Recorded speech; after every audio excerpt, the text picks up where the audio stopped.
Hi, welcome to the Hmong Women Podcast. I'm Ariel. I'm Dochi. And I'm Emily. Thanks for joining us today. Make sure to like, subscribe, and comment below. So for today's episode, we really want to kick it off by talking a little bit about how we know each other and also, what we faced and challenges for friendships and the importance of friendships in our lives. So Emily, I'll leave it for you to kick it off.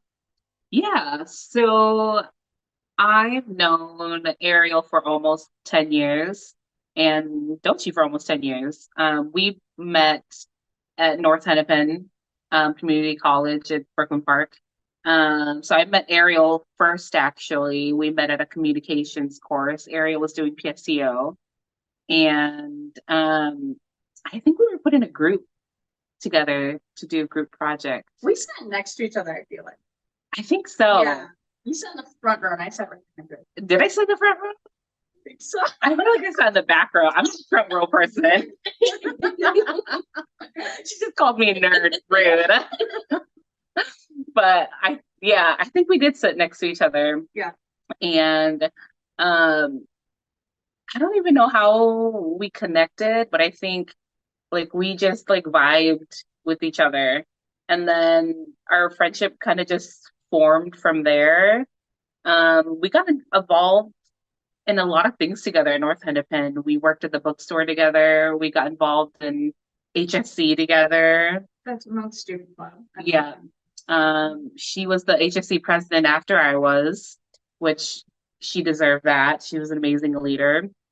We were involved in a lot of things together and we remained friends after that. I wouldn't say we lost touch, but I think we got busy because I was in my master's program at a different university after transferring out. But then we still kept in touch as much as we could. But I've seen Ariel kind of evolve and transform as a young teenager into her young adulthood life, and she's seen me transform from my chaotic stage into one chaotic stage into who I am now. Um, that's how Ariel and I know each other. She's someone that I really admire. And she's someone that I go to when I have a question or need advice. So she's a really great person. And same for Dochi. Met at North Hennepin. We had an English class together, right? I had walked past the hallway to the English class that we were in. She was sitting on a ledge. I remember this, cross-legged with her laptop. And Dochi and I both have an RBF. And we looked at each other and we both looked away. And then we both looked at each other again because our classroom was locked. And then we kind of just stood there in the hallway in silence. And then we just became friends awkwardly after that. Yeah. And then after that, we just started hanging out. And then that semester, there was the Hmong Student Club talent show, and we sang together. Oh my God. Yeah. There's not a recording of that. There was a recording, and then it disappeared. And then we lost touch because she went off and got married. And then she reappeared. And then it was like nothing happened, and we became friends again. And we've been friends since. And just like Ariel, I've seen her kind of evolve from this, young adult into the person she is now. And it's just been really amazing watching these two people become just amazing, strong, resilient women. And they're really two people that I lean on when I need advice, when I need a listening ear, but also people that I look to when I need inspiration. And when I think about the word friendship, I really look at the relationship that I have with these two because they are really strong, powerful women. And I truly am inspired, but also appreciate the relationship that I have with these two. So that's my relationship with them. That's how I got to meet them and know them. And I hope that I reciprocate that for them. That's the hope. I go next. So I know that, and we talked a little bit about it before, but we both took public speaking together, and I feel like now we were put in a group project together. And then from then on, I don't really know how it happened, but then we just became friends. Isn't that just weird? Like, and then I just remember I kept seeing her in the bookstore. And then at that time, too, I was looking for another part-time job. And so I took up being a bookstore associate at North Hennepin for a part-time position as like a work study position. And I feel like ever since then, like Emily and I have gotten closer because we've worked together, we've been to one student club together, and just a couple other things. But she really is, a really great friend and someone who I lean on. And then Doche and I feel like we previously met in North Hempton, maybe. I don't remember if we have, but I know Doche through Emily.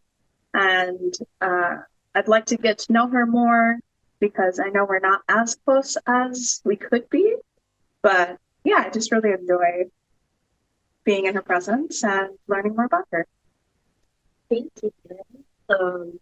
I absolutely agree. I think it never really was something that I was conscious about until we were going to start the podcast. And then I realized, although I've heard a lot about you, of course, you're a great friend of Emily's and we've seen each other in passing or, we'll kind of connect, but it's always in a group setting.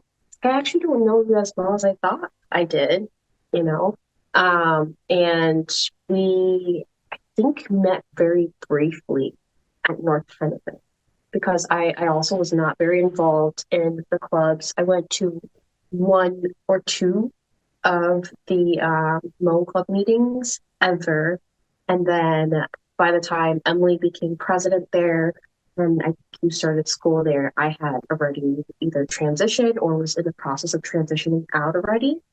But with the story on how we met, I honestly can't even remember that. I only remember sitting in the class, and I think you probably were the one who spoke up the most when our professor had questions or she responded the most. I was like, this girl just knows everything. Because I feel like I'm the exact opposite. I usually sit back, I observe, and kind of just listen to what people's responses are. And similar to your guys' story, I can't really pinpoint why we became friends. Generally, and especially back in those days, I was very standoffish. I have an RBF face, and at that time of my life, it was very just go, go, go. I'm here to go to school, and then I'm out. I did not make any friends. I did not join clubs. I was just really in and out. So I was really surprised that, we became friends. And then I went off and got married according to Emily, just up and disappeared. And I also can't recall how we reconnected either, So I can't recall how we reconnected. I never thought about it until just when you said that. I'm like, how did we reconnect? And then of course, back to Ariel, I think just between the relationships here, I lean on you a lot, and I had to grow to learn how in the navigating friendships that I need more friends. Of course, the burden of putting everything, I think, in my life, all the stressors, everything that I want to chat about, I realize that I always put up on you because it's either that or I talk to my family about it. And, there are just certain things that I prefer to not talk to my family about or things I'd rather not talk to my friends about. But when you're not connecting, there's not a lot of people to share that to. And I've just been so appreciative of you being there literally through all the ups and downs, the roller coasters of my life, my terrible tantrum moments, me crying, the breaking downs, all of it. And I want to say you're the only one who's really been through that with me, truly. So I'm surprised that you're still here. But with, Ariel, although we've not connected as much and as deeply, I think what I've always appreciated about you is, and I forget, you guys are both younger than I am, because of the level of maturity that you both have. But more than anything, like I would have never assumed that there was any chaos in your life. Just because you bring a sense of calmness to your persona, your character. And I don't know, I love that about your presence. The vibe of it, I never feel like, oh my God, this girl don't have nothing together. It's never that. It's always like, oh, she's so put together, and it's like calming. So maybe it's that flow of water in the channel. Yeah. Great. Well, thanks for sharing, guys. The next thing that we really wanted to talk about was really what's made our friendships last throughout the years. Well, I think one is the honesty. I think the one, we're just honest people, point blank.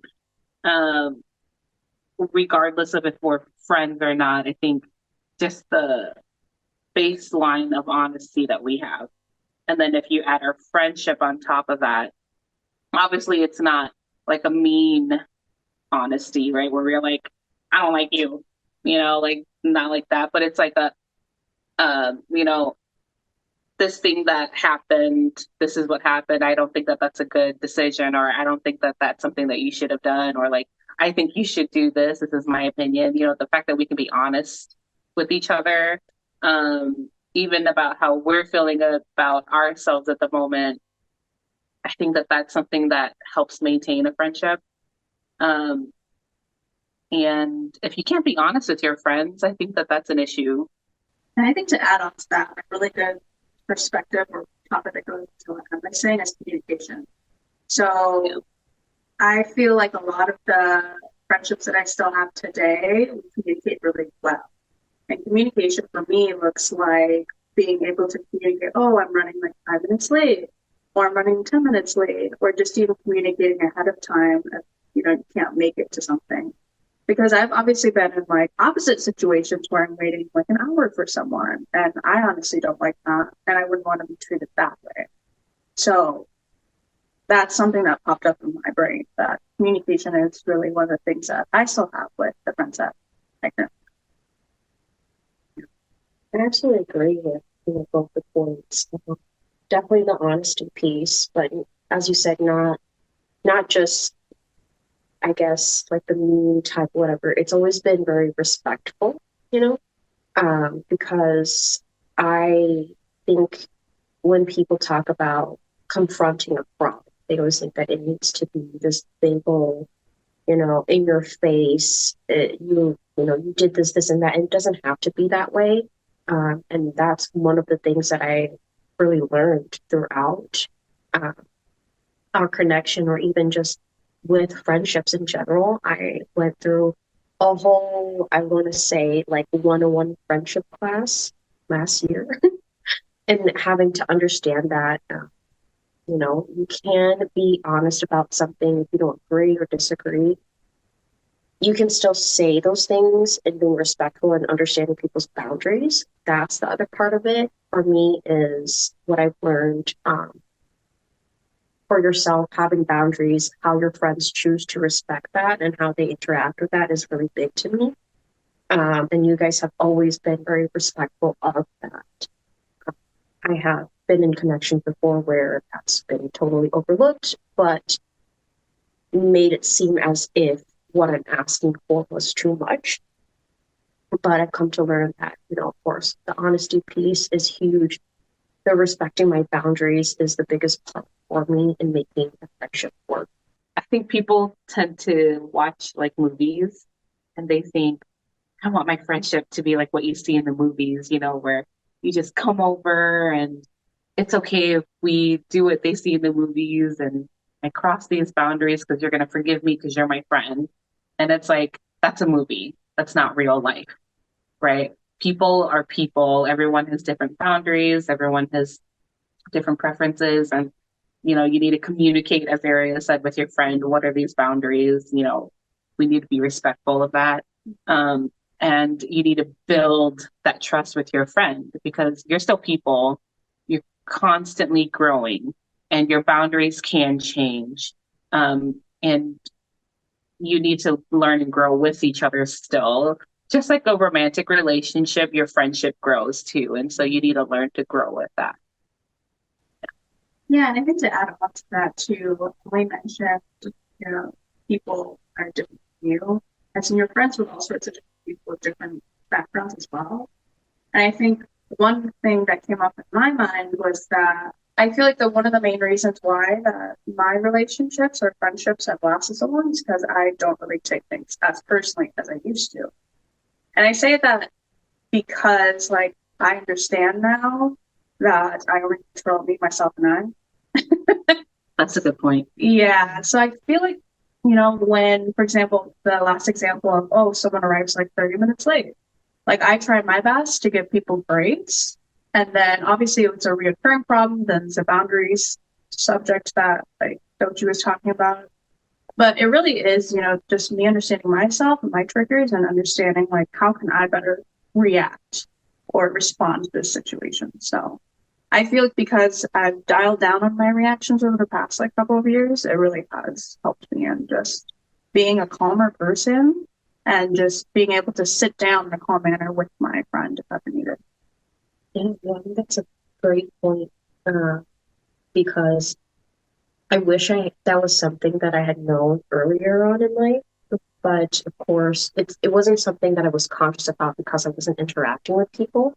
And this journey I had last year in wanting to just network, connect with people, make friends, I had to learn that the hard way of, I cannot control someone else's emotions and how they're going to respond and react.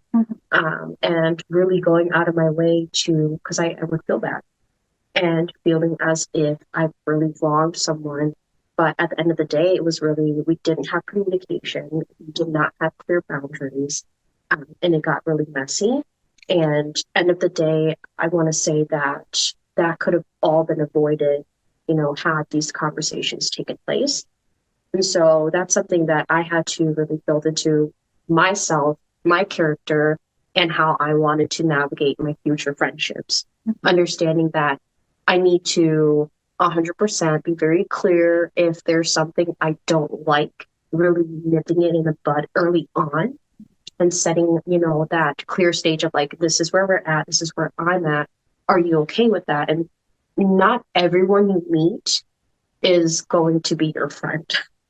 Not everybody mushes in the same way. And understanding that first initial interaction would be great, but is this going to actually, I think I just had my hopes up too high a lot of those times and thinking like, oh my God, this is great. We're going to be best friends forever. It sounds very childish in a sense. But unfortunately I had to take that lesson on very late in life, but I'm just happy that I was able to at least experience that now than to figure it out, way later on down the road. So you make a really good point though, that there are some people who are takers in a friendship, and there are some people who are just givers. And a friendship is about an equal balance of both. And that's why some friendships work out and some friendships don't, because some people are there to just take. They're just there to be the benefit, receive the benefits, and they can find people that they can leech off of. And I think it's taking accountability for your actions too. And that's really important as a friend, and saying, this is something I did. I'm sorry that I did that. And it's really important for maintaining a friendship too, is understanding when you did something wrong. I feel like a lot of times people don't realize that as well. They think that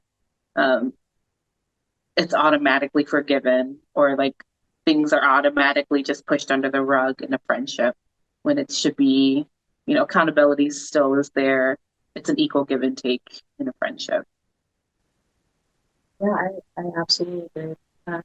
I mean, that's as black and white as it gets. Just really realize that it is a balance. And I sometimes think about it because I try to reflect back on those friendships that did not work. For me, I get really sad about it because this is someone that no matter how long, like how lengthy or short the friendship was, Of course, I connected with you because I thought you're a good person, or I feel that you are, or, not that because we're not friends anymore, I don't think you are. It's just, it's sad to know that someone that was so close to you is literally now just a stranger, because that's sometimes how friendships grow, you kind of grow apart. Um, and in those moments, I had to really sit and reflect on, okay, not so much of what did they do wrong, but like, how did this happen? Let me navigate through how we got here and in order to do that and grow and become a better person so that I can be a better friend for the people that are still in my life, and then potentially to make better friendships in the future, I need to learn how to take accountability for my own wrongdoings. And I will say that I was not the best at that. Just even like last year ago, a couple of years ago, because I feel like navigating through friendship was so new to me. I did not know how to people. Like I could not figure it out, and slowly learning, and especially talking to you, and as creepy as this might sound, just observing the way you guys interact, that was essentially how I learned how to be a better friend. One of the things I remember from our friendship, like way early on, was how much I did not reciprocate as a friend. I was really just a taker, because I did not value my friendships, unfortunately.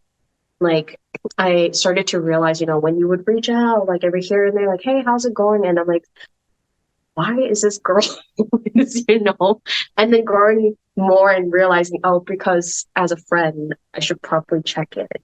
As a friend, it should not always be about me. And I know that seems so selfish, but that was the person I was. And getting into friendships, I think navigating through those things, I don't know, it's been an interesting ride. Well, you mentioned something interesting, which was growing out of friendships. And I say that all the time to my siblings. It's like it's normal to outgrow people because you can't always expect to be hanging around the same people your entire life. And some people are lucky, right? Like they're still friends with their high school, middle school, like friends, and that's awesome. But that's not always the same thing for everyone. And I feel like I sort of went through that too because I feel your 20s are the time when you're experimenting, when you're trying new things, when you're switching careers, when you're traveling. So that completely like develops you. And I feel like for me at least, it's always been I'm a different person. Well, not a different person, but just I've grown as a person. And so because of that, I've lost friends, which I'm okay with. And recently, because I started my business, I've also noticed that other people are used to my old identity, which is working in corporate. And so I've understood now that, what I like to do is sort of compartmentalize my friend groups. And the reason I bring that up is because you had mentioned that when you meet people, you wanted them to be your best friend. And I feel like that's something that like I learned pretty early on is like I can't really expect that of people because we're all so different, which is, good. So a few examples of this and how that's sort of shown up in my life is like by compartmentalize, it doesn't mean treat differently. It's just, it's sort of how I not exactly show up differently to friend groups, but it's sort of like what should I be expecting when I come to this like friend group? And like what can I be expected to talk about? So like I'll have my friends who, we talk about investments with. I have friends who I'm literally their therapist. So I'm used to that. And I'm friends with other people too who we can just genuinely talk about things like you guys. So that's sort of my way of, sort of balancing the friends that I have currently is really compartmentalizing them in terms of what I can expect from them and what they can expect from me. I like your point of it's not showing up as a different person. Like you are still who you are. It's just managing expectations, wise. You're not going in blindly. And I've been in places before where I'm new to the friend group and I'm seeing that over mixture of wanting to just bring every new person into this so that they have a big group, but it honestly wasn't working because there was just such imbalances. But when you have those specifics, I think it's just easier to manage expectations. I think end of day, it's more. I can expect that if I'm here with you and I'm talking about this, you're not gonna be like, I don't want to, I can't talk about it. I don't, or, stepping on someone's toes because this is something that's out of what they're comfortable sharing. So I absolutely agree with that. For sure. And I do have an interesting stat because I have to throw that in there. And they do. So there was a review done by the Frontiers in Psychology and it was an overview of 38 studies, which found that, especially in adult friendships, that high quality adult friendships that provide social support, companionship, significantly predict well-being that can protect against mental health issues such as depression and anxiety across the lifespan, right? And so when you have strong connections with friends, throughout your lifespan, it can help prevent, a lot of these emotional stressors. And this can be said across the lifespan when you have strong connections with family too, when you have you can see this with kids. When you have a strong connection with a parental figure, it can help reduce the chance of ACEs. And so when you have a strong connection with a friend, it can help reduce the chances of emotional and mental, health issues. So if you don't have a friend, reach out. And it's interesting because dating apps are now launching like a friend option. Bumble friends. Yeah, Bumble Friend, Hinge Friend, because they're starting to realize that people are wanting to make friendships more often than romantic relationships. Mhm. So there's that fun fact too. I love that. I was going to add to that too, because I was talking to my friend, and we were talking about how, I think it was, yeah, we're just talking about friends, right? And how girls and boys have different like friendships. But obviously we'll get to that in the later part of the episode. But so based on the dynamics, that's what I was looking for. So we have different dynamics in every different friend group. But the one thing that I was going to think about or talk about is that I feel like in modern day society, it's a social norm to like always go after that romantic relationship. But I feel like we don't put enough of the emphasis on platonic friendships. I agree. And I think that's a thing too. It's like, I've always realized this too, because that's like one of my annoyances is like when people tell me, oh, when are you going to get in a relationship? And like all this other stuff of like, basically it was making me feel like I needed someone else to be my second half. And I just didn't really realize that until, a couple of years back. But anyway, long story short, I really do like understand and value platonic relationships, because when I do think back to my college days and high school days, like that is one of the things that I value the most, which is, those moments with my girlfriends or those moments with my platonic guy friends. And I feel like that's a perfect example of the way that people are learning to follow the trend of platonic friendships. Absolutely. I really like that you brought that up because that again was something I had to learn just very recently. And it never, I couldn't really navigate through it because my thought was like, with platonic friendships. I was in a friend group that, lines were kind of crossed. It was kind of blurry. You didn't know. It was continuously like everyone felt, I think, that someone needed to be in a relationship. Mm-hmm. And I just did not like that because my goal was to create friendships, not just with girls, but with guys too. And I found it really, really important. I was telling Emily when I was going through this because I wanted to also have a guy's perspective when I'm going through things. Or as you mentioned, like your friends are the ones that, for me, that I lean on when I have things going on in my relationship. Maybe I need a perspective. And I can come to Emily, but obviously her perspective is going to be limited to herself, her identity, what she's experienced. And it's kind of like seeking out a doctor. You want a second opinion. I just want to hear from different perspectives. And when you don't establish, or when you're incapable of establishing an actual, what is the right word? Platonic relationship with a friend, that advice that they're providing you and hearing what you're saying is not always in a good way. If that makes sense, they're Like not in good faith. yeah, it's more like I have other intentions in giving you this advice. Oh, like ulterior motive. Yes, that's what I'm trying to think of. And I'm like, so then therefore it's not platonic anymore. And I had the struggle of trying to really just find friendships like that. So I like that you brought that up. I did want to tie something back to your fun fact. It's my turn to dance.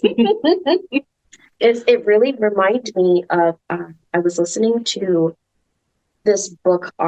It's called Ikigai, and it really focuses on creating your own happiness. And one of the studies that they had in there was regarding this. I forgot what city. It's in Japan, and it's a really small town. And why they have so many sedentarians. Is that right? People who are sedentary? Yeah. Wait, Oh, like people who are over 100. Yes. oh, Centenarians. Oh, don't Something like that. People who are 100 years old. So that's not the main point. So they were talking about why are these people like so happy? How is it that they're living this long? And it was about a sense of community. So when you were like reading that off, having good friends and family and that kind of relationship where you feel comfortable and happy in those really made me think of that sense of community. And in that book, it was talking about how these people live every day, like their culture of that community is based on, making sure that everyone's taken care of. Everyone is your neighbor. Everyone knows everyone in a sense. And even if you don't, there's always someone there to help. And that's really what helped them to remain healthy. And it's not just how they're interacting, but it's everything like health, body, what they eat, and really teaching their kids from a young age. But that's what I share. It's a good book. Made me very happy after it. Well, our next topic that we really want to touch base on were what were some of the challenges that we faced in our friendships, if any? I think in friendships that I don't have anymore, which I'm still appreciative of, a big part of it was that there wasn't that honesty and there was a lot of taking. And that's why we're no longer friends. I said earlier that, I would hold myself accountable if there were times where, I was a bad friend. And there were times where I was a bad friend, and I'll admit that. But I think at that time, a lot of us were just really broken people, and we had a lot of growing up to do, but there was just not a lot of communication. And that's what we said was key earlier, was that communication. I think one key word I use that I feel really ties into the reasons why my previous friendships didn't work is about the values that we have. I think that's one of the reasons why we are able to hold on to our friendships. In that same way, the previous friendships I've had that just didn't work out, it wasn't so much that I want to say more so my adult life. When I was younger, totally different reasons. I truly believe I was not a good friend. Like I just did not feel like I was present. I want to say that I led my friendships based on what my dad said to me. And he probably does not remember this, but I always will. And I was never allowed to have sleepovers, go over to friends. And I come to understand, long story short, it's because I'm an only child. I'm also a girl. My parents were just very protective.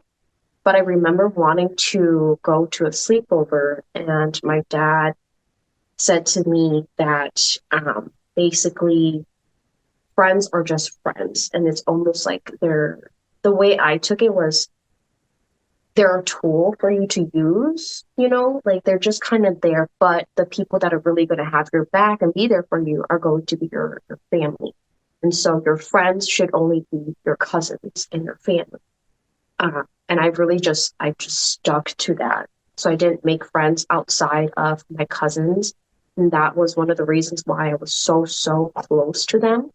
In my adult life, you know, the more recent friendships that I've encountered that did not last very long, I want to just say that when I reflected on it, it really boiled down to our values just did not mesh. They're not bad people. I don't think I'm a bad person. I think I've really grown as a person, and been more conscious of, how to interact with someone as a friend.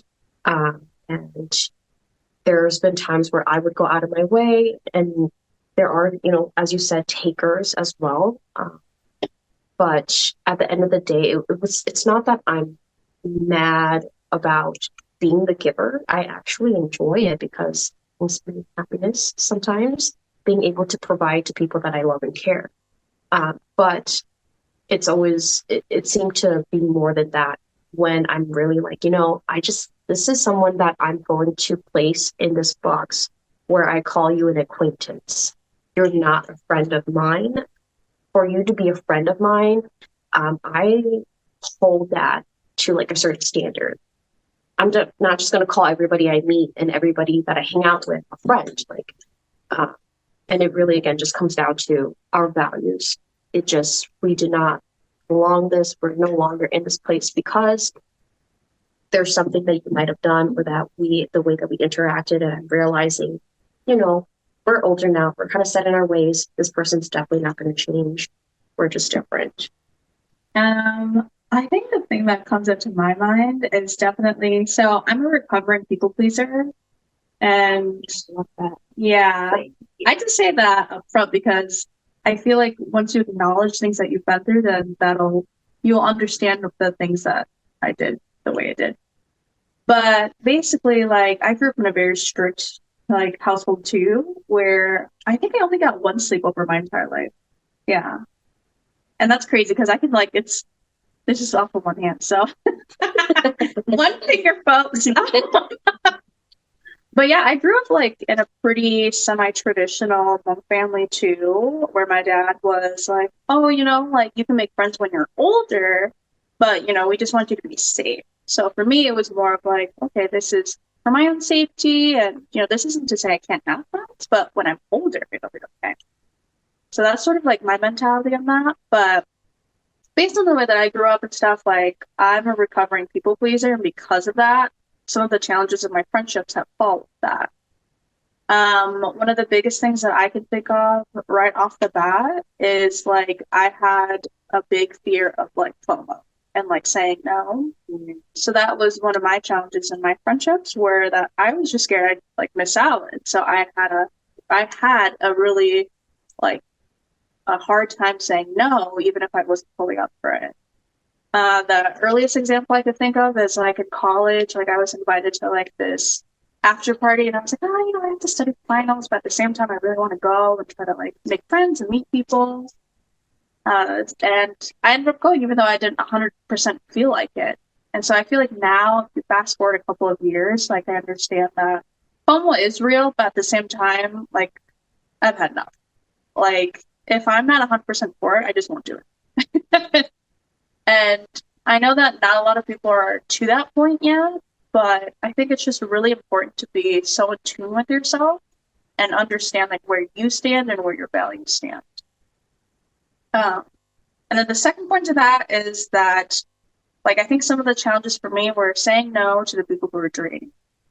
So I'm a huge giver as well, but I think that's one of the things that as you grow up, you start realizing that, wow, like I've reached out to this person like every single time for the past 6 times. Like, why is that?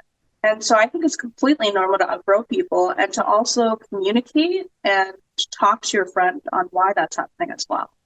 Because I'm not the kind of person who doesn't understand that people have their own shit. But at the end of the day, you do have to realize too that people deserve grace and you deserve grace as well. So I think that's sort of where the whole, like, you know, you shouldn't be taking things personally comes into play because, you know, just because my friend arrived 30 minutes late, she had a flat tire. She, you know, her doctor called her. It's just all these things that are outside of my control that I can't control. And I have to realize that as well. So, Yeah, you make a really good point too. I think one other thing that, as I listen to you too, that I realized that I'm not like the one other, not one other thing, but one other person that I realize I'm not friends with is the crisis friend, right? The friend who's always in crisis, where they only reach out to you when they need something or when they want something. And or like, and you made a really good point, you're only reaching out to them. Or like if they're not letting you call them out on their behavior. And that's a really good point is I think we're all recovering people pleasers in this room right now. And so I think that that's, as Dochi pointed out earlier, boundaries is a really big thing that we're all working on. But like that crisis friend, right? Putting that boundary there, like, I can't keep having you like put your crisis on me. So I actually absolutely 100% because I am also very, very beginning of, you know, becoming a not people pleaser because it is hard. It's just so, I think, in my blood and in my character. I've been doing it for nearly 30 years. And it's hard to get out of that. And you're not 30. it's nearly almost ramming up here. I can't wait to be 30 on top of it. But it's just navigating that friendship where, yes, I like that you termed it as like the crisis friend because I unfortunately did run into someone like that and not realizing that, you know, as you mentioned earlier, someone who drains you, is that really a friend? Who only connects with you when they need something, when they're in a crisis. And I'm like, I'm not helping, you know, 101, call me whenever you want. I had a friend like that where it was that they would call at any time of the day and night. And, you know, I would literally drop everything. There have been times where I would go and I'm in, you know, I don't know what I'm wearing, middle of the night.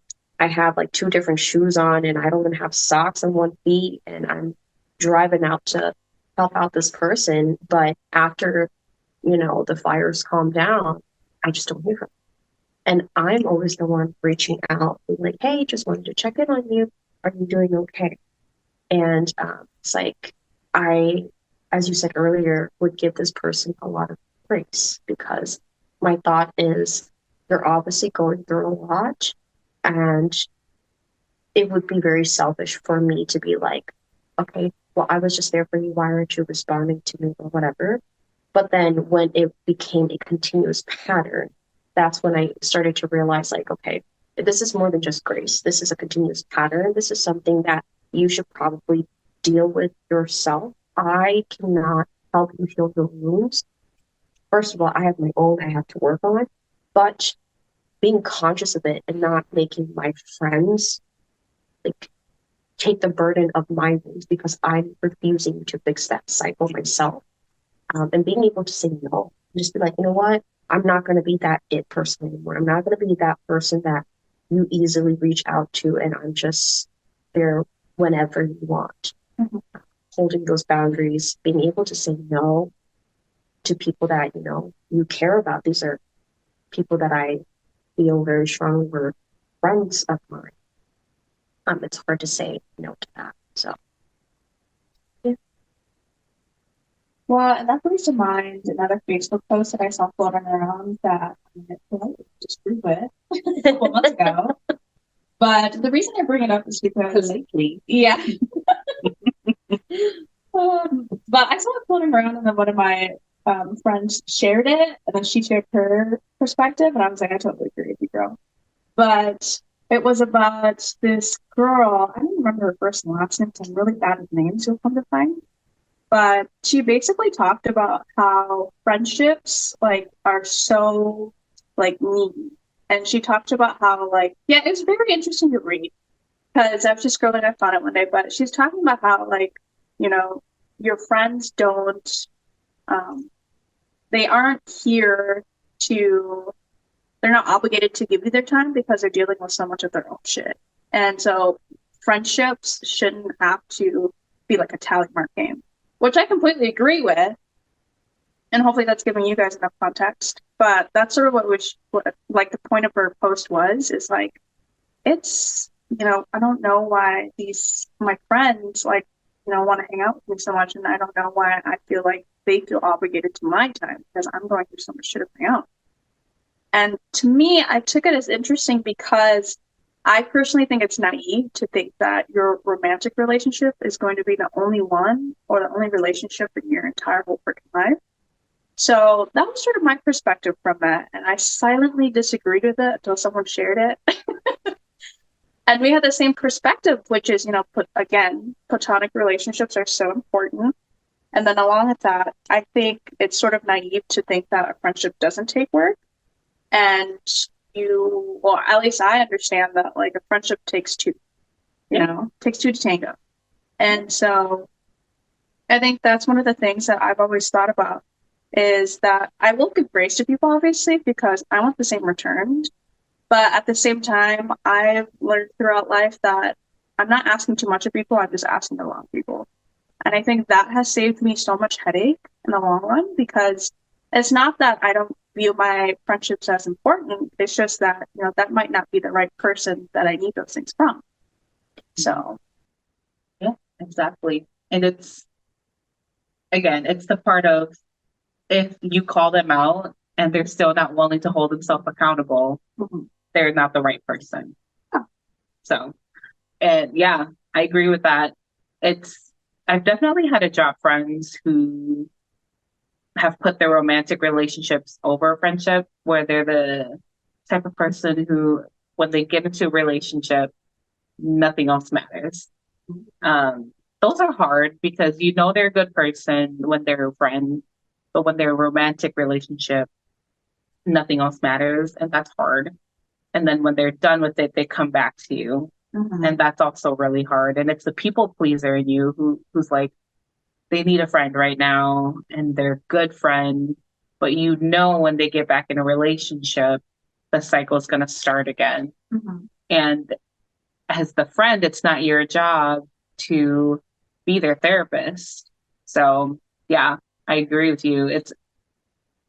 They're not the right person if they're not willing to put in that work. I know it's a little harsh to say, like being naive that your romantic relationship is the only thing you have, but like I said earlier, like I have the best moments with my girlfriends, and like some of them are like my heart, like live or die for, you know? Like we show up for each other in the middle of midnight, and like we call each other when we're going through something hard.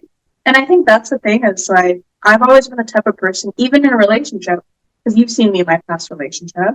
Like I've always tried to prioritize friends because I know in the back of my head and heart that like they're going to be the ones that I can, you know, along with you know, obviously family, boyfriend. Right, exactly. And it's what we said earlier, right?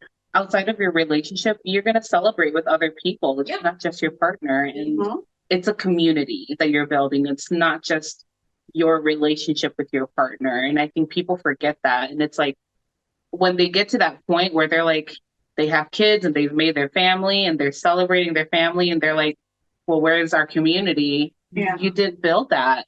And you have to build that too. And I see so many people when they get to that point where they have their kids, they have their partner, they have their house, and they're like, well, where are our friends? You didn't spend that time creating those relationships because you thought your only important relationship was your romantic relationship. And a part of it is the message that society is sending out that marriage is sacred. You need to spend time with your partner. Like that's something that society needs to work on for sure. But that's also something that the person needs to work on. And I know that Doshi thinks I'm a man hater And a Hmong hater. and a Hmong hater. But a big part of it, just from what I've seen from the women in my life whom I like admire with their relationships with their partners, you know, I see that a lot of the times their support is coming from the women and friendships in their lives, not from their partner.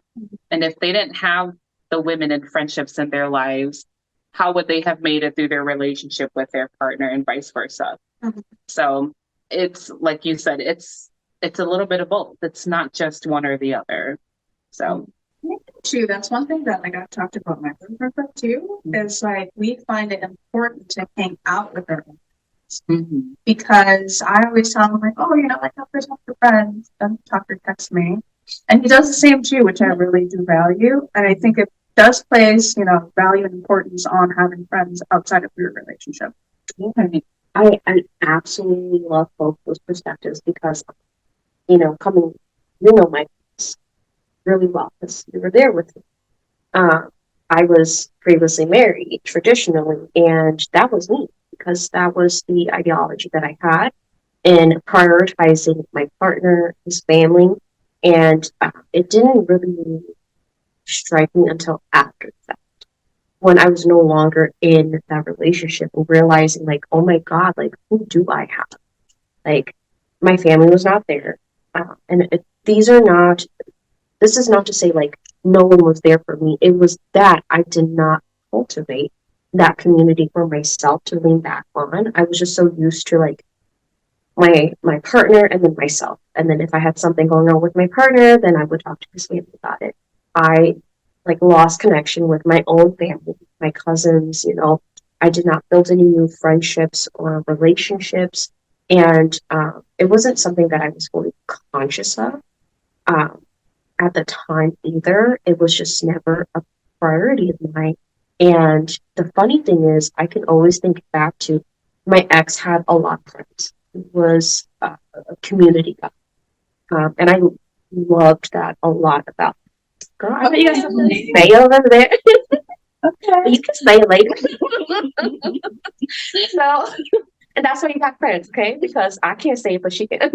You guys will have to watch the video version of this. You guys don't want to miss out. I can see that through my periph, okay? Anyways, he is a community person, a lot of volunteer hours. But the thing is, what I learned from him was valuing his friends because although he didn't value his relationship, that's a whole nother story, a whole nother time. Stay tuned. It was just I remember always saying like if he was going to go out and hang out with them, like, and if he didn't want to, it was that typical like my girl will be my excuse on why I can't come. And I'm like, I'm not going to be that because I 100% refuse to be the person who's like, you can't go and hang out with your friends because for some reason I absolutely understood how important it was. I always encouraged him to go, like even if you don't want to, if you like, this is a good friend of yours, and it would be more so situations like they're celebrating something or it's like their birthday, and I'm like, this is a good friend of yours. Like, if you don't want to be there, just drop by for a couple of minutes and then come home.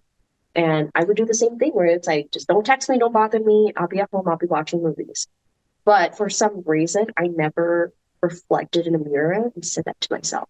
Mhm. So while I was doing that, supporting him and ensuring that he had these friendships, I wasn't doing it for myself, nor was that being said to me. And it just never really clicked that I needed more of a balance in my life. And that is what it is. Like your friendships, your relationships, your family life. It is a full on balance. You should not, you know, I guess like only rely on your family on things. I guess it's to each their own how you wish to prioritize who is on top of each of those tiers. But I 100% don't think it's a good idea for you to think that a relationship should be the only thing you focus on. Because I'm be the first to tell people like when that tumbles, there's nothing.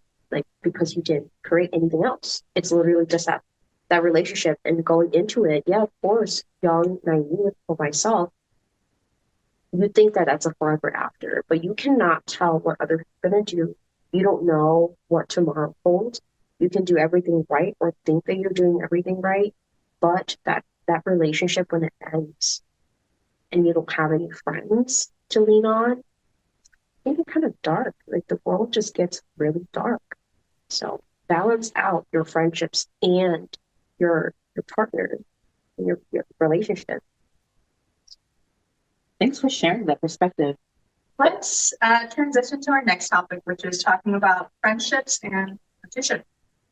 What I will say about it is I don't think that having competition in a friendship is healthy, obviously. Why be friends with someone that you're competing with? It just doesn't make sense to me. I don't want to be friends with someone that feels like they're in competition with me because I want to support them, right? Like, why? Why is there that competition? You have different goals, and even if it's the same goal, you should support each other. I agree. I feel that it's very exhausting. Um, I just think like when you guys are successful, I feel like I'm happy about it because it's like, look, there goes my friend.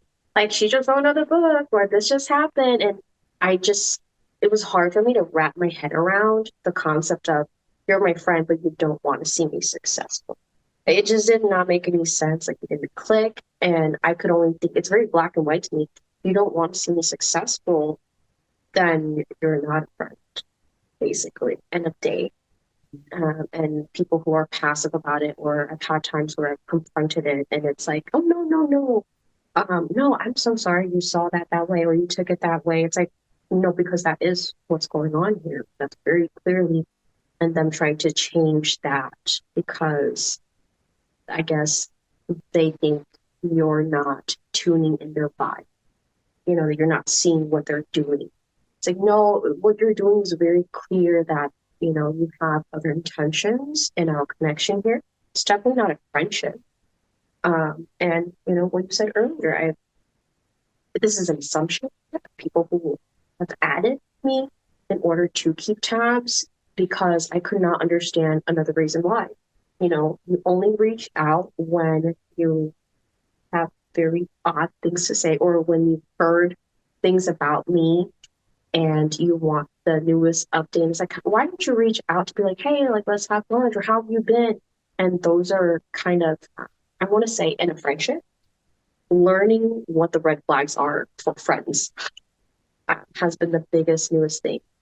I know when we were in Florida, we had a conversation on being a girl's girl. Mm.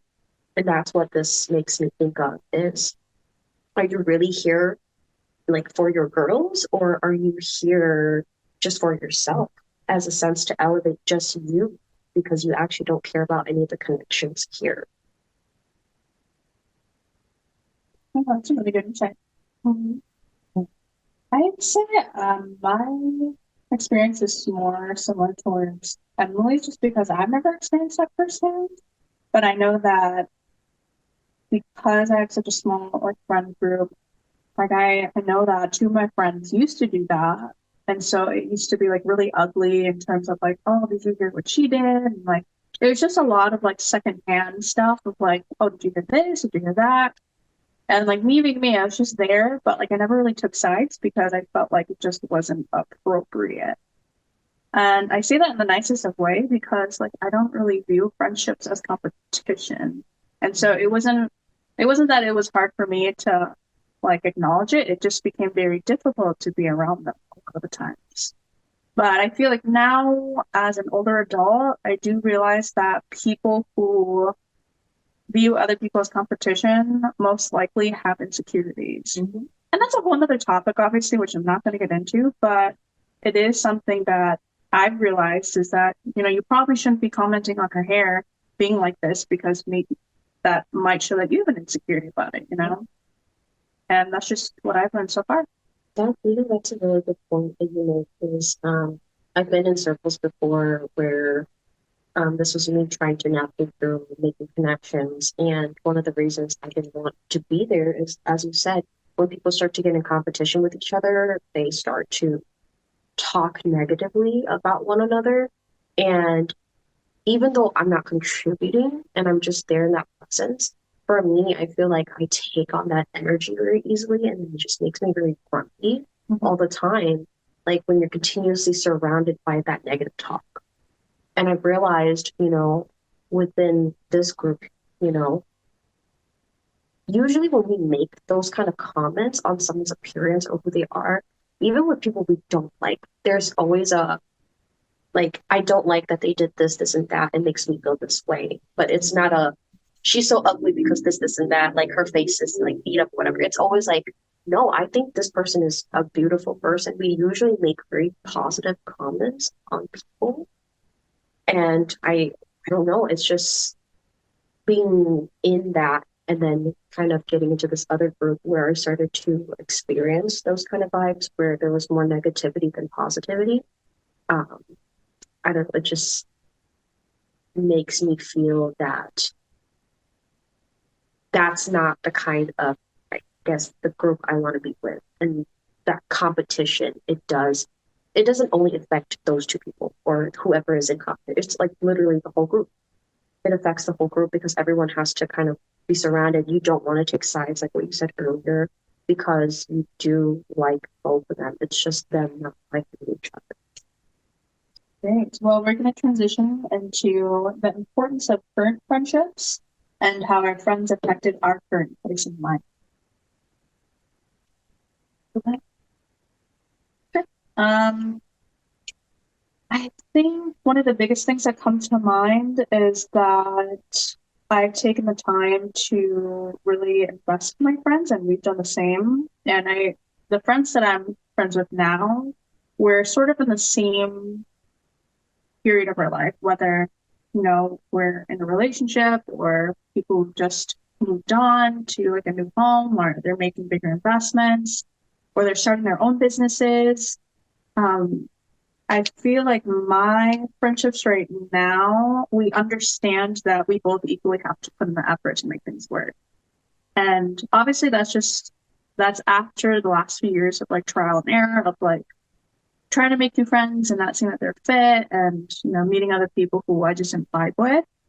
But I've really enjoyed my friends now because we're going through similar things, as mentioned earlier, health-wise, life-wise, and era-wise. So, yeah.